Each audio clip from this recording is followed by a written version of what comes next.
ان کے سامنے جب یہ آیت آئی او کظلمات فی بحر اللجی یغشاہ موج من فوقہ سحاب، کہ ایک ایسے کافروں کی مثال بیان کرتے ہوئے کہا گیا ہے کہ وہ ایسے اندھیرے میں پڑے ہوئے ہیں جیسے کہ سمندر کے اندر اندھیرا ہوتا ہے، کہ وہ اندھیرے پر اندھیرا، ڈبل ٹیبل لیئرز ہوتی ہیں اس کی.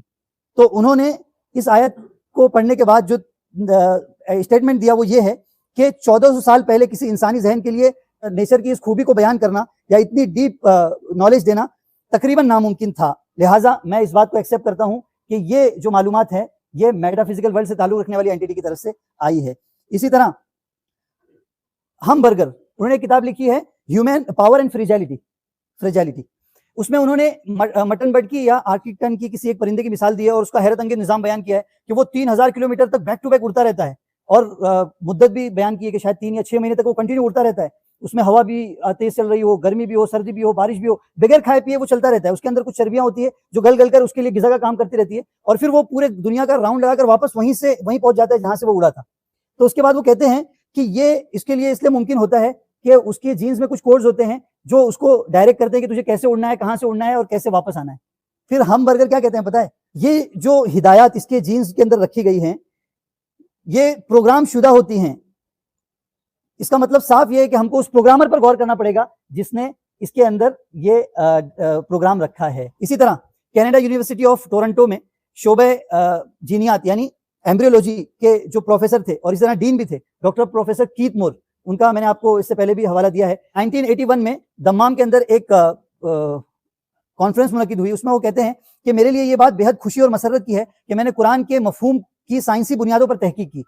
یقینی طور پر یہ سائنسی معلومات محمد تک خدا کے توسط سے ہی پہنچی ہیں، کیونکہ یہ سب کچھ صدیوں بعد سائنس نے دریافت کیا ہے. میرا پختہ یقین ہے کہ محمد اللہ کے پیغمبر تھے.